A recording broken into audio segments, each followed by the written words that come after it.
So in this clip, we are going to see Piers Morgan completely silence Dave Rubin with one indisputable fact. We're literally going to see him silence him in this video.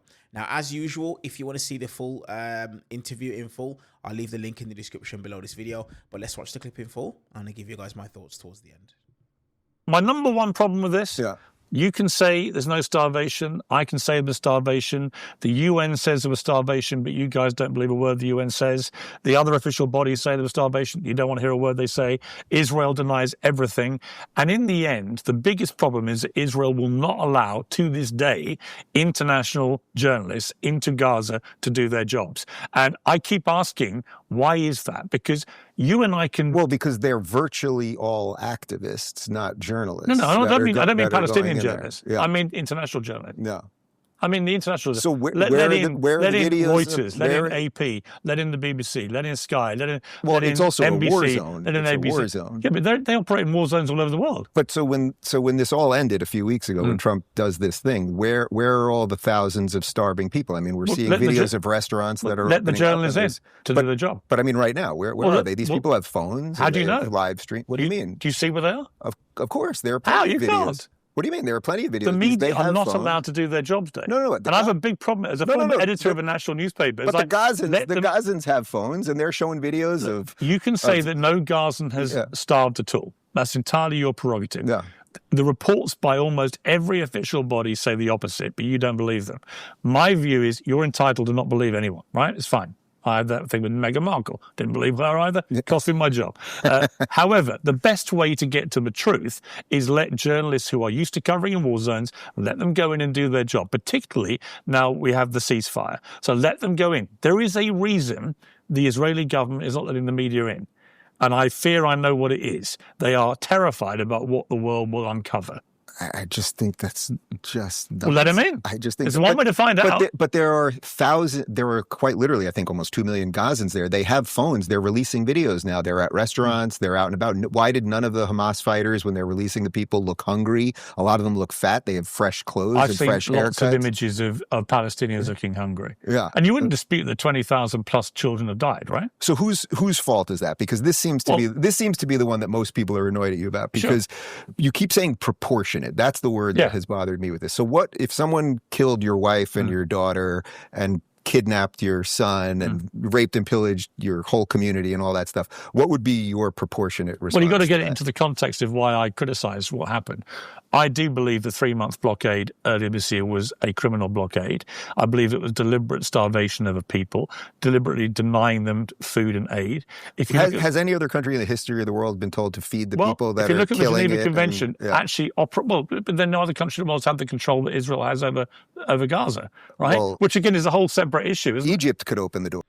So that right there was quite an interesting exchange between Dave Rubin and Piers Morgan, because the thing that it is that was quite, honestly, it's such a stupid conversation to even try and have, is Dave Rubin turning around and saying, if somebody killed your family, etc., etc.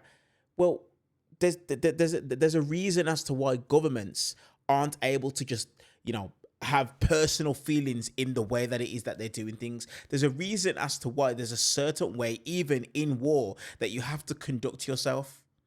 There's a reason as to why. So asking somebody who's literally just had their family raped and whatnot, asking, and even that has been heavily disputed, but asking somebody that, what would they have somebody do? Well, obviously, they're going to be feeling a certain type of way. So it's an irrelevant question to even be asking that individual. It's completely irrelevant. But it was just so interesting to see Dave's response when Piers turned around and said to him that at one point, Israel isn't letting in journalists. And what Israel has to understand is this, and this is why it's weird. On one hand, you'll see defenders of Israel say things like, oh, well, the pictures that it is that you've seen, it's propaganda, it's not real. But then Dave Rubin turns around and says, oh, I saw pictures and videos of people coming out and they were fat.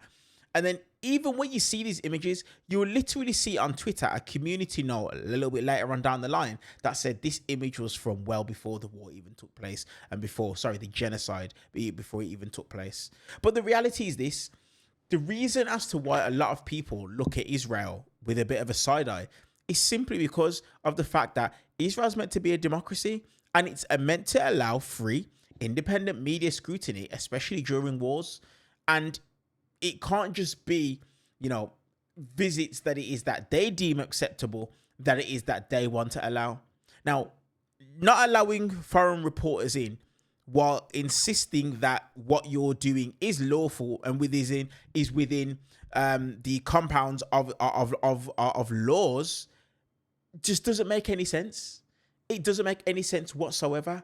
And the reason as to why it doesn't make any sense is because we know that if Israel were doing things the way that they were meant to do, if they were conducting themselves the way that they were meant to be conducting themselves, they'd have absolutely no problem whatsoever allowing international journalists in. They wouldn't have a problem with it. And some of the reasons as to why they say they're not allowing journalists in is because of journalistic safety. But it doesn't make any sense, because if you take a look at some of the major wars that took place around the world, Iraq, Afghanistan, Ukraine, Syria, all of these, they allowed foreign correspondents to operate despite extreme danger. So if safety was literally their true and their only concern, Israel could require waivers, they could require protective gear, coordination of movements, and clear no-go zones, instead of a near total ban, except brief escorted trips where they can kind of paint the narrative on what it is that people are actually seeing. That's the problem when it comes to what it is that Israel have done and how they've kind of conducted themselves with this genocide that's took place. Some of the questions and some of the points that it is that Dave made within this exchange, within this clip, honestly, to me, they were just quite stupid. Really, they were really just quite stupid. And I didn't expect an exchange like that from someone like Dave Rubin. I say that, but let's be 100% honest. Any of these MAGA individuals, they never cease to surprise me. But it just doesn't make sense. And I just don't understand what the end game is for these guys in regards to what it is that they believe and what it is that they're thinking. Because honestly, it just doesn't make sense. I said this in a video not so long ago. I said that when it comes to the narrative, Israel lost that war a long time ago. And it's just continued to get worse and worse and worse, especially when defenders of Israel speak on things, when they open their mouth, when they say certain things. They've literally just made matters completely worse. But look, let me know your guys' thoughts on this clip. Like I said, if you want to watch the full exchange, I'll leave the link in the description down below. You guys can go ahead and you can watch the full video there if you want to. It's on Dave Rubin's YouTube channel. Let me know your guys' thoughts on the clip down below in the comment section. And while you guys are here, scan the QR code on screen or click the link below for 40% off Ground News, so you can get your news the way that it is that you like it, without it being manipulated and put in a particular type of way. All right, guys, I appreciate you guys. I'll see you guys in the next clip.